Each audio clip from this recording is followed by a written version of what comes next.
Welkom kijkers bij een nieuwe aflevering van Aan Tafel Bij. Kleinere visjes en af en toe zat er eens een groot aan. Maar dit is vooral heel leuk om te doen. En het enthousiasme, dat is vooral het allerleukste. Ja, beste kijkers van Omroep ZVL, van harte welkom bij een nieuwe aflevering van Aan Tafel. En de tafel die staat vandaag bij café-restaurant Het Zicht ter Schelde op de Paal. En kijk eens wie er bij mij aangeschoven zijn. Niemand minder dan Cindy Kerpentier-Boon en Danny McTaggart. En we gaan het hebben over de Wereldoorlogenwandeling. Cindy, ik ga bij jou beginnen, want volgens mij is het jouw idee. Klopt. Wat is een Wereldoorlogenwandeling? Ja, het klinkt net alsof je op oorlogspad gaat, ja. Maar dat is niet zo hoor. Het is eigenlijk ontstaan omdat ik het belangrijk vond dat kinderen in het onderwijs dan meer leren dan alleen maar dingen uit een boekje. Wat kinderen uit het onderwijs misschien goed even om te schetsen. Jij bent in dagelijks leven. In het onderwijs. Jij bent docent of leraar op de basisschool? Ja, op de basisschool, in de bovenbouw. En heel vaak staat er in het boek, inderdaad, vaak in groep 8, staat er iets over de Tweede Wereldoorlog. Soms ook de Eerste Wereldoorlog, maar vaak de Tweede Wereldoorlog. Ja, dan weten kinderen vinden dat sowieso heel erg interessant. Maar ik vind het dan interessant om op pad te gaan, om eens te kijken of er ook verhalen hier in de buurt zijn. Want normaal gesproken bij zo'n les, dan komt bij geschiedenis komt dat te sprake, neem ik aan. Dan heb je een aantal gebeurtenissen uit de oorlog. Hoe zit dat normaal in het curriculum? Ja, normaal gesproken hoe die oorlog begonnen is en welke landen er meededen. Maar ook bijvoorbeeld het bombardement op Rotterdam zit erin, uiteindelijk D-Day. Ja, een beetje de algemene dingen. Maar de lokale situatie, hoe het in Hulst of wat het voor Hulst betekende, dat komt er normaal gesproken niet in voor. Klopt. En het is natuurlijk ook niet zo dat het hier in de buurt heel erg hot and happening was toen de tijd. Maar er zijn wel een hoop verhalen uit die tijd door mensen uit Hulst. Niet iedereen is er meer natuurlijk, maar er zijn nog steeds mensen die verhalen kunnen vertellen. Juist. Ja. En, nou ja, goed, wanneer kwam dan het idee van daar wil ik meer mee? Hoe dan? Hoe verder? Hoe pak je zoiets aan? Nou, ik werkte altijd eerst in Terneuzen. En daar had de school het monument, het oorlogsmonument, geadopteerd. En dus ik hoorde toen die verhalen uit Terneuzen, ook heel interessant. En toen ik in Hulst kwam werken, ik was er denk ik een halfjaartje. En toen kwam corona.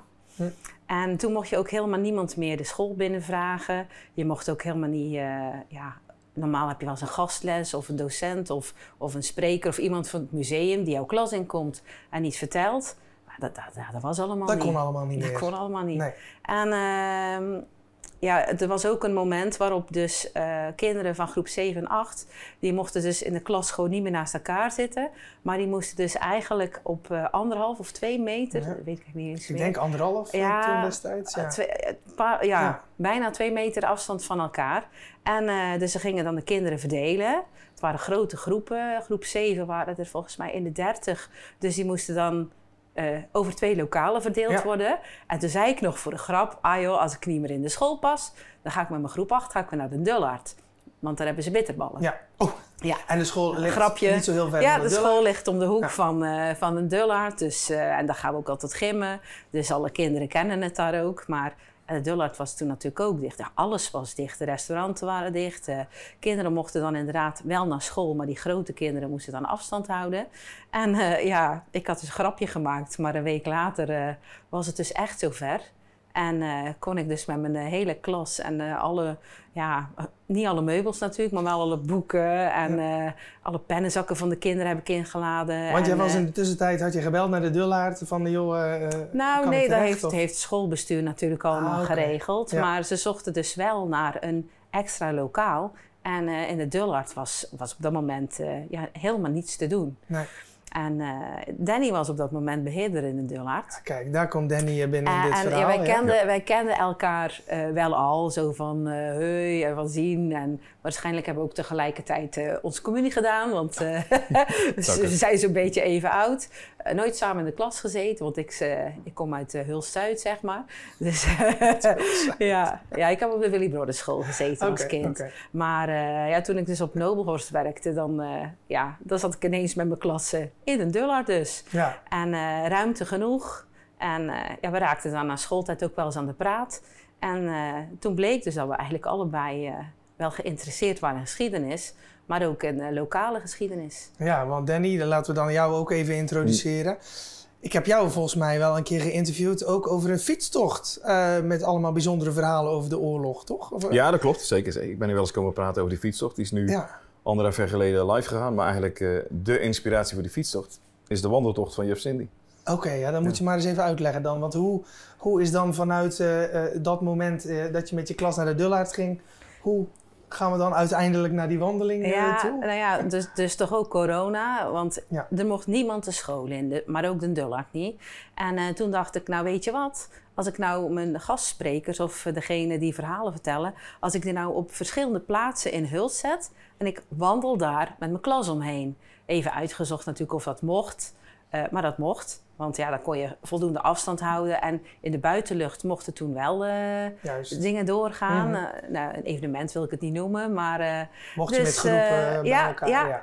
En inderdaad, van de volwassenen en van zo'n gids hielden we dan inderdaad ook afstand.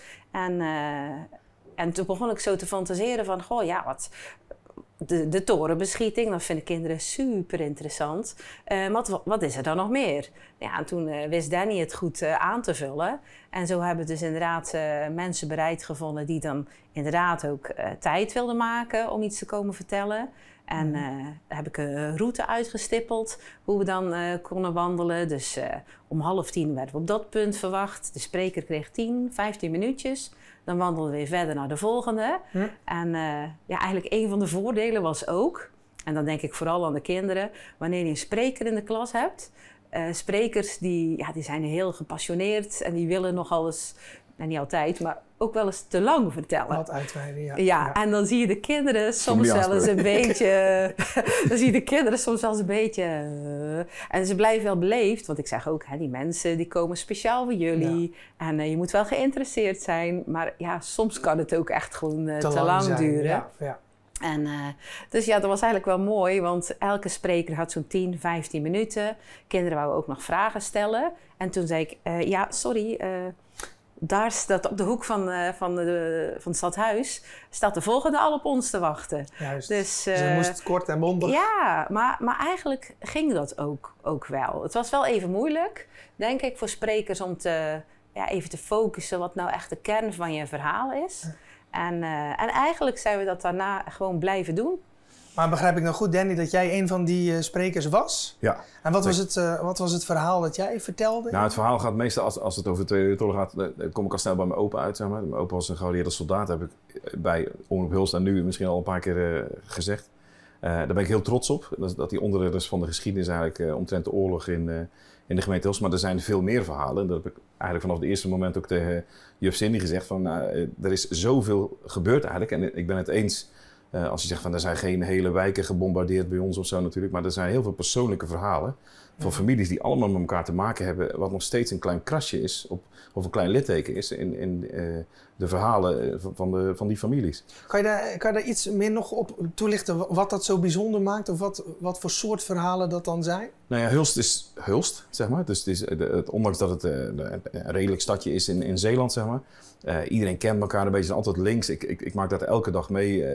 Als er nieuwe brugklasses komen bij onze school, dan is het mijn opa die kent jou. En mijn tante heeft nog bij jou in een café zitten. Dus het is heel klein. Dat had ik natuurlijk niet toen ik in Londen woonde of in Den Haag woonde. Daar heb je dat helemaal niet. En wat ik leuk vind is dat, om je een voorbeeld te geven, want dat vraag je eigenlijk. Als het gaat over de oorlog, komen bij mensen heel vaak bij mij terecht voor mijn opa. Ja. Maar er is ook een verhaal van mijn oma, wat ik niet wist. Want een van die onderdelen van zowel de wandeltocht als mijn fietstocht is een struikelsteen. In de binnenstad van Hulst is een struikelsteen, dat is een messing plaatje ter nagedachtenis van mensen die weggevoerd zijn. Vaak Joodse mensen die uiteindelijk ook het leven lieten. En er komt vorig jaar een brugklasse naar mij toe en die zegt, ja, mijn mama heeft nog eens een verslag gemaakt over je oma. Ik zeg, je bedoelt opa? Nee, oma. Toen dacht ik, mag ik dat eens zien? En dan zag ik ik mocht het even lezen en er stonden ook wat foto's in. Ik wist helemaal van het bestaan niet af. Niemand bij ons in de familie wist dat oma geïnterviewd was. En ik zit het te lezen en er staat dus op van, onze buurjongen is weggevoerd. Want ik wist wel dat ze daar op de paardenmarkt Houtmarkt gewoond had. Mm-hmm. Maar niet precies naast die familie, waar ik zoveel verhalen over vertel. Waar ik opneem in mijn routes, of het nou met juf Cindy is, de wandelroute of de fietstocht van mezelf. Dat waren dus gewoon buren van mijn oma. Die heeft dat letterlijk meegemaakt dat hij weggevoerd is. die vroeg zich af waar die gebleven was, zeg maar. Ja. Dat zijn heel bijzondere verhalen om aan te geven dat het is dan misschien een redelijk stadje voor Zeeuwse begrippen. Maar het is ook heel klein, want het zijn allemaal kleine spinnenwebjes en netwerken met elkaars oorlogsverhalen. Ja. Heb jij, Cindy, ook een van die verhalen die op de een of andere manier jou persoonlijk raken? Of die jou persoonlijk, die een link hebben met jouw familie? Ja, nee, niet met mijn familie. Misschien maar gelukkig ook. Al moet ik wel zeggen, ja, mijn opa... Opa Kerpentier van de Koewacht, die vertelde wel altijd, die was te werk gesteld in Duitsland. Maar die had het er eigenlijk wel relatief goed gehad, zeg maar. En ze mochten ook wel eens van het terrein af. En hij moest daar wel... vrijheid nog? Ja, of zo, volgens mij was het een wapenfabriek waar hij...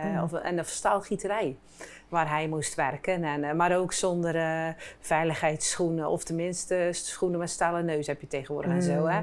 Of bijvoorbeeld een bril op of zo. Dat hadden ze ook allemaal niet. En daar vertelde hij vertelde heel vaak dezelfde verhalen. Maar ja, dat is niks tastbaars van hier in de buurt, zeg maar. Nee. Ja. En jij noemde die wandeling eigenlijk, hè, waar je steeds langs die vertellers eigenlijk ging. Was het een eenmalig iets of was het toen al iets wat je vaker deed? Of? Nou, na de eerste keer hebben we dus inderdaad... Ja, normaal gesproken zeg je dan tegen de gids of tegen de vertellers van... we komen even samen, maar ja, dat mocht toen ook allemaal niet. Maar toen iedereen was wel heel erg enthousiast. En toen dacht ik, nou, ik doe het jaar erop, doe het gewoon weer. En dat is best wel even organiseren. Sowieso even kijken wanneer iedereen kan. En iedereen doet het ook gewoon vanop. Omdat ze het allemaal zo, eigenlijk uit liefde voor de verhalen het toch maar doen. En die tweede klas, van mijn eerste klas waar ik mee rondging, waren 30 kinderen. De tweede waren 31 kinderen. Dus wel eventjes kijken of je dan nog iemand meenam. Of een extra collega of een ouder of zo. Maar ja, dat is puur praktisch natuurlijk voor de veiligheid, maar oversteken en zo. Maar en kinderen waren heel enthousiast. En de gidsen waren heel enthousiast, of de vertellers. Dus toen hadden we eigenlijk wel zoiets van... het jaar erop gaan we het misschien maar weer doen. Ja. Dus ook al mochten mensen toch wel de klas inkomen... we bleven het eigenlijk gewoon zo organiseren. Ja, en wat werkt daar dan zo goed aan? Of is dat ook... Leert het kinderen op een andere manier? Of wat kan je erover zeggen? Wat is de meerwaarde van dat combineren met zo'n wandeling... of die plekken echt bezoeken in de stad? Ook een beetje lokale geschiedenis natuurlijk. Want nou is die plaquette er nog niet tientallen jaren... maar er is 1 plaquette net om de hoek van de basiliek eigenlijk. Daar is toen inderdaad die granaat neergekomen. Er zijn 6 mensen bij om het leven gekomen. En net om de hoek... hangt die plaquette. Oké. Nou ja, mijn man is geboren, getogen Hulstenaar en die wist het niet eens. Nee. Dus, terwijl die ook heel erg fan van geschiedenis is. Ja. Dus ja, dat vind ik eigenlijk wel leuk, dat die dingen die er... Ja, we hebben eigenlijk best een rijke omgeving. Ja.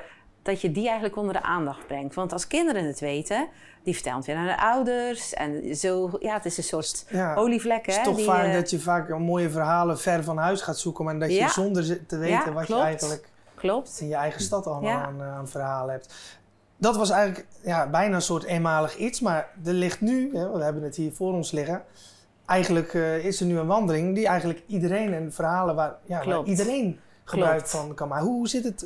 Hoe gaat het in zijn werk? Ja, hoe kunnen we jouw wandeling... Heeft het een naam? Het heet... ik heb het Wereldoorlogenwandeling genoemd. Ja. En toen ik... ik deed elke keer zo een beetje in de laatste schoolweken. En daar heb ik nog wel eens een paar keer geprobeerd... om bijvoorbeeld de andere scholen in Hulst ook mee te krijgen. Ja. Maar omdat het toch best korte termijnplanning was... Ja, voor de gidsen had je gewoon een ander roostertje kunnen maken... Dus dan moesten ze wel 3 of 4 keer hetzelfde vertellen. Ja. Maar volgens mij had ze dat er ook nog voor over. Ja. En als je dan inderdaad de klasse via een systeem laat roleren... dan had dat wel gekund. Maar het kwam steeds niet overeen met agenda's. Want de ene klas was bijvoorbeeld nog op schoolkamp... en de andere hadden een sportdag... of die moesten oefenen voor een musical. Dus het was... dat kwam nooit bij elkaar, die agenda's. Ze wilden eigenlijk wel heel graag. Want ik wilde ook gewoon de andere scholen laten mee profiteren... Ik vind delen wel belangrijk, maar dat lukte steeds maar niet. En toen was ik inderdaad op zoek naar een manier om het te delen. En ik wist ook 1944, 2024 was het natuurlijk 80 jaar geleden dat Hulst was bevrijd. Ja. En de gemeente was op zich niet zo heel veel aan het organiseren, maar die hadden wel een potje voor initiatieven. Dus als iemand een concert wilde organiseren of iets... Omdat of iets over die bevrijding. Ja. En toen heb ik dus inderdaad mijn project ingediend. En met dat bedragje heb ik nu dus inderdaad een bureau daar een vorm aan laten geven. Ja. En kunnen dus inderdaad iedereen... Want ik hoorde bijvoorbeeld ook bij mijn kapster op Schalfhoutshoek van... maar waarom mogen de kinderen van de Grauw dat ook? En een muziekvriendinnetje van mij die vroeg... Oh, maar die van Heikant, die gaan dat ook leuk vinden. En nu kan eigenlijk gewoon iedereen... elke leraar kan met zijn klas om gaan wandelen. Wat zijn het nog steeds diezelfde verhalen als die jij toen destijds... zoals het eigenlijk begonnen is in die coronatijd? Ja, eigenlijk wel. Al zijn er wel wat verhalen bijgekomen. Oh ja. Want hoeveel verhalen zijn er in totaal op de route? Mag ik spieken? Ja, van mij mag je spieken, tuurlijk. Oh ja, kijk, het is al 1, 2, 3, 4, 10 verhalen 6, of zo. Ja, het zijn er in totaal 10 geworden. Verspreid over de hele stad? Klopt. Er zijn er een aantal in de binnenstad, 3 in de binnenstad. En eentje aan het monument aan de Glassersweg. En de rest is op het oude kerkhof, zeg ik altijd, op het kerkhof van de Glassersweg. Ja. Is het, mag je dan gewoon zelf van punt naar punt en in welke volgorde maakt eigenlijk niet uit? Of nee, je kunt inderdaad zelf weten welke volgorde je hem loopt. Er zit ook overal een beschrijving bij. En als je hem gaat lopen zou je dus wel iets van geluid mee moeten doen. En als je dus met een klas of met een groepje gaat, iets van een tablet of een of andere device. Want je kunt dus inderdaad op die plaats de QR-code scannen. En dan heb je dus de verteller in beeld. Juist, dan heb je echt video, die hebt beeld en geluid. En dan kan je die verhalen, die door die gidsen eigenlijk... Klopt. En natuurlijk kunnen leerkrachten, stel je voor het is heel druk of het is net kermis of te veel lawaai. En kinderen horen, je kunt het in de klas dan ook nog eens een keertje gewoon op je digibord laten afspelen. Ben je niet op de fysieke plek, maar dan heb je wel de verhaal. Heb jij hem al gewandeld, Danny, toevallig? Ik heb hem al gewandeld, uiteraard met groep 8. Ja? Al een paar keer, dan was ik een van de sprekers. En wat we meestal doen toen we ermee begonnen zijn, is dat ik heel de route meeloop. Hè. Dat is dan, ik heb het geluk dat ik werk en woon vlakbij de Noberhorst, waar Juf Cindy werkt. Dus ik sluit meestal van begin af aan al aan. En dan loop ik alle posten mee. Dus dan ben ik een soort extra hulp in de klas of zo, probeer ik altijd te doen. Dus ik heb inderdaad de route al een paar keer gelopen. Ja, hij is fantastisch. Ik ben zo blij dat hij beschikbaar is. Ook niet alleen voor groep 8, maar iedereen kan hem lopen. Je kan hem overal gewoon gratis halen. Dat is super. Nou, ik ben heel benieuwd. Kijk er naar uit. Het is een mooi seizoen, een mooie herfstwandeling, een mooie winterwandeling. Ja. Om er ook nog eens wat van op te steken van de lokale geschiedenis van Hulst. Klopt. Waar kan men deze route of deze flyer vinden? Ik denk dat hij bij in Hulst op het... VVV? Ja, dan mag je niet meer of in het landhuis? Is dat eigenlijk infopunt Hulst? Infopunt, dat hij daar komt te liggen. Want zij hebben mij ook een stukje geholpen met bijvoorbeeld een hele duidelijke kaart van Hulst. Want dat klinkt allemaal makkelijk, hè? We maken even een foldertje. Maar ik was er toch... ik had eigenlijk gehoopt om hem in het najaar van 2024 af te hebben. Mooi met 80 jaar bevrijding. Maar als je daarnaast ook gewoon nog 4 dagen les geeft, dan was het toch wel een nobel streven om hem zo vroeg af te hebben. Maar nu toevallig bij mij op school is groep 8 nu al een paar maanden aan het werken over het thema wereldoorlogen. En ze ronden het binnenkort af. Dus zij zijn gewoon binnenkort de eerste die hem gaan wandelen. Ja, fantastisch. Nou, dankjewel in ieder geval voor jullie uitleg, Danny en Cindy. En we kijken er naar uit om hem te gaan wandelen. En ook fijn dat, behalve de kinderen van de Noberhorst, nu eigenlijk alle kinderen in de Hulst, maar misschien wel heel Zeeuws-Vlaanderen of in heel Zeeland, de route en ook de verhalen uit Hulst, uit de oorlogen, kunnen gaan ervaren. Dankjewel. De mensen thuis wil ik ook weer bedanken voor het kijken naar een nieuwe aflevering. En hopelijk zien we u volgende week weer terug hier op Omroep ZVL.